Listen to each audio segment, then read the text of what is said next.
many of you have asked me, how do I cut a straight line? How do I cut my fabric straight? Because no matter what I do, I cut it, I feel like it's straight, and then it's not straight. And you know what? It's hard to get your fabric to be perfectly straight. But there are a few things that I can show you to help you on that journey. And now, just keep in mind, you want to square things up the best you can. And fabric does stretch, and fabric does shift and move. I've got some tools and some tips and tricks that I'm going to share with you that will hopefully help you out on your journey. Okay, so let's talk rulers, because that's essentially what you need: a good ruler and a sharp rotary cutter. Now, the brand of rotary cutter, it doesn't really matter. Use what feels the best in your hand, and make sure you always change out your blades and you have a nice sharp blade, because that's what's most important. Not the color, not the style, not the type. Use what you like, okay? Now, rulers. Let's not get overwhelmed with rulers, especially if you're new to your sewing journey and you're just getting into this. There are a ton of rulers out there. But if you just want a ruler for a straight edge to cut along, if you want to just cut straight lines, you're looking for nothing else, get something, again, that feels good in your hand. My go-to ruler is this one right here. It's an Omni Edge ruler. It's 2.5 inches wide by 18 inches long, but I can grab it with my hand. Now, I tend to like these skinnier rulers. This is a similar size, but this one is by Quilters Select, and there is this non-slippy, grippy stuff on the back. So your ruler doesn't slide around as easily, and there are little sticky tabs that you can get to stick to the back of your ruler. So if that's part of what your struggle is, then you can get those tabs to put on the back. Otherwise, these Quilters Select brand, these are great too. They're a little bit pricier, but they work really well. But I always recommend starting with one ruler that you can just grab and that's easy to maneuver. But also keep in mind that the size of your ruler and the size of your project should be similar. So now I've got this smaller little ruler that, again, is 2.5 inches wide. I can easily grab it. I love this, but for smaller projects, I wouldn't use this if I was cutting a yard of fabric, because it's not really long enough. You're gonna have to do a lot of moving and it's gonna slip and move. So I've got another one, longer, but it's wider. Again, this all is personal preference. I'm just showing you guys some options so you know what's out there. And then we've got the big kahuna here. This one is 24 inches long, and it's what, 5.5, 6 inches wide.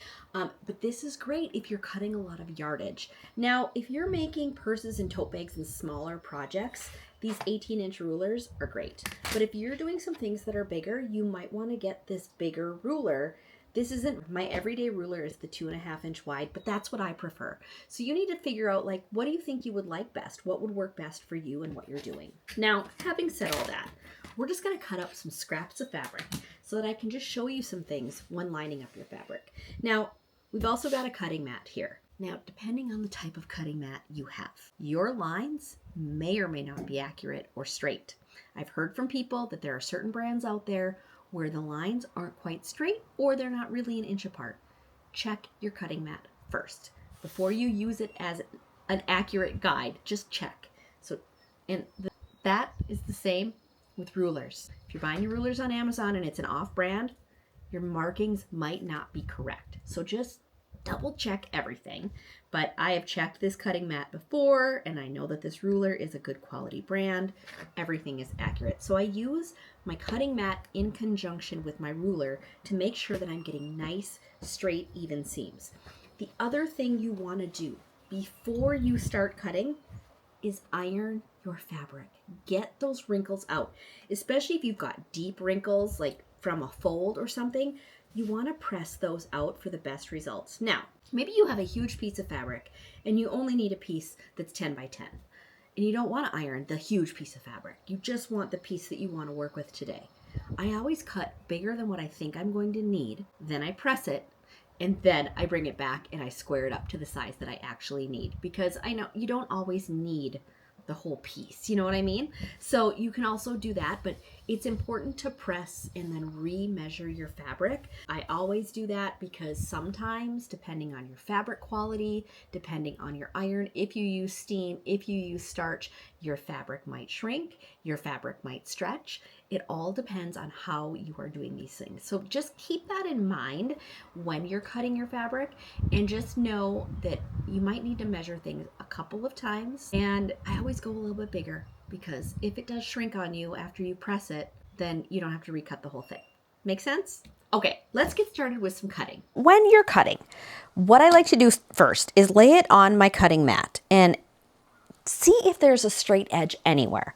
And I haven't cut off the selvage edge yet, so I'm going to use that because I know that that edge is going to be nice and straight. So I'm going to line that up with one of the lines on my cutting mat. Then what I want to do is I want to make another straight edge. So I'm going to make this edge as straight as I possibly can. Now I'm just going to cut off 1/4 of an inch or so here. It's not quite straight. You can see along this line that it's sticking out further here. It's not quite hitting the line there.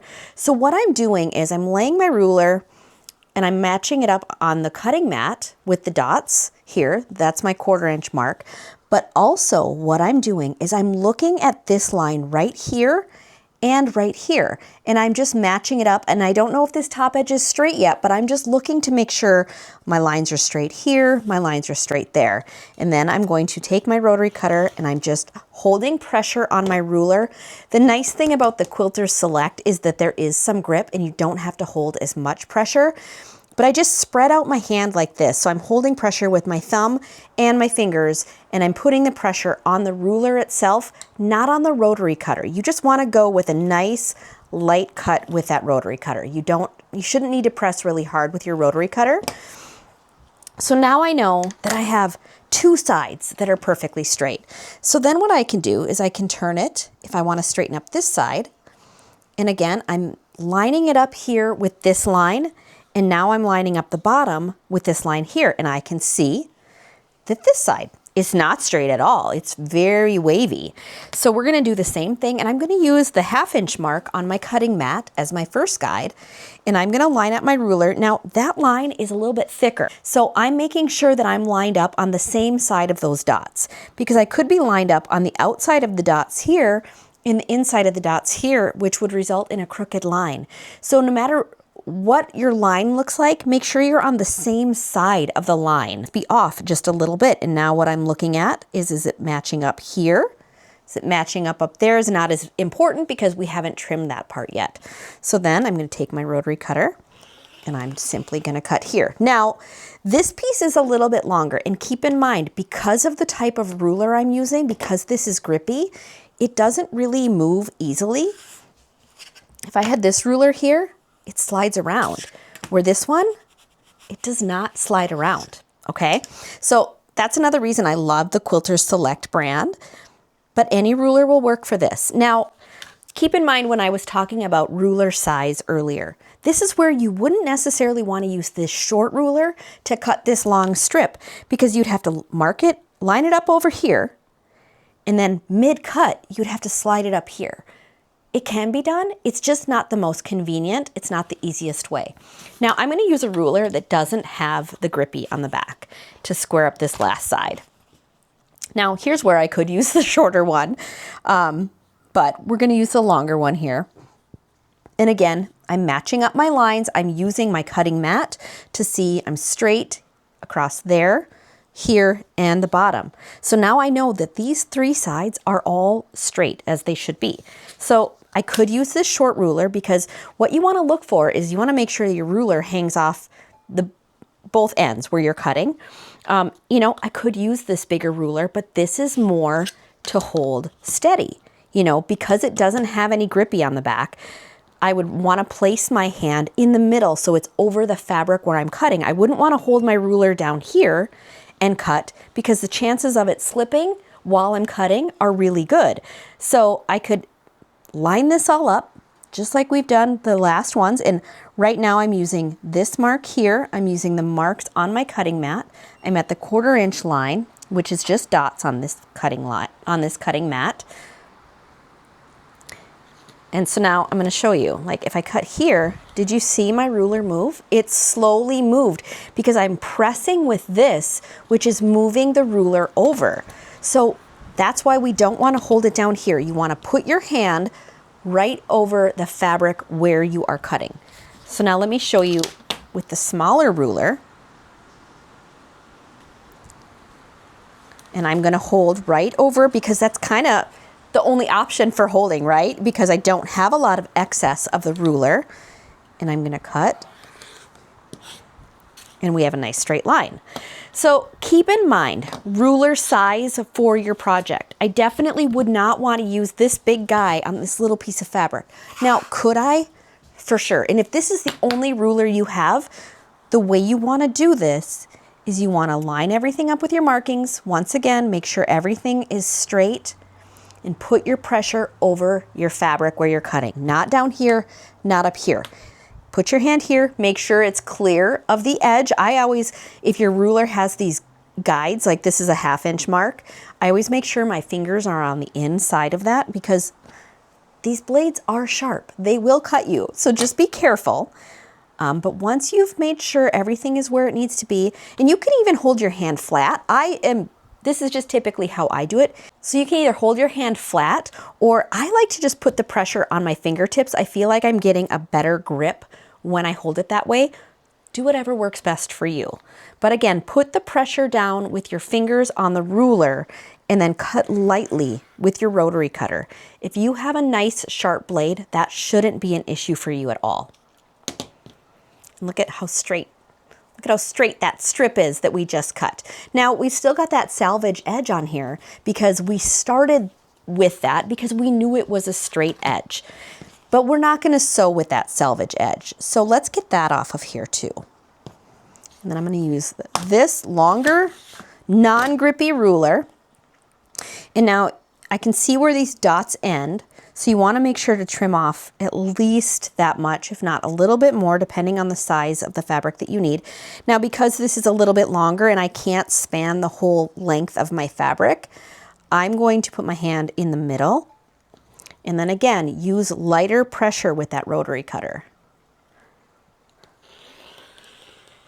so that your ruler does not move while you're cutting. And that should result in a nice, even, square piece of fabric. Now, if you do this and then you press it, measure again, because sometimes when you press, your fabric might shrink, it might stretch. Sometimes it gets a little bit wonky. It just happens. So I'm always double checking my measurements, and sometimes I have to square things up more than once, depending on what I'm making, if I've applied interfacing and things like that. Now, I know cutting your fabric sometimes can be the hardest, most intimidating part of your project after picking out the fabric. Once you've decided, then you're afraid to cut it because what if you cut it wrong? But that's why we buy extra yardage. And if you need to practice on fabric scraps or get some inexpensive muslin or something to help you get started, because you want to make sure that your cuts are straight. I always say measure twice just to make sure that everything is lined up exactly where you need it, because if you start off with a crooked project, well, you might end up with a crooked finished project as well. So it all starts with the cutting. Make sure you have the right size ruler for the job. If you only have one ruler, that's okay. Just make sure you're using it the right way, which is the most efficient way for you, that you're putting your pressure over the fabric that helps you keep it all lined up and nice and neat. And remember, you can get those grippies if you need to for the back of your ruler to help it not slide around and move on you, because that's the most frustrating thing. We think we've lined it up perfectly and then it shifts just ever so slightly as we're cutting. Happens to all of us. So just keep those things in mind, slow down, and make sure the blade in your rotary cutter is nice and sharp. If you enjoyed this video, I would love for you to follow along. Be sure to hit that subscribe button and that bell so you get notifications, because we've got a lot more videos, tips, and tricks for you coming up very soon.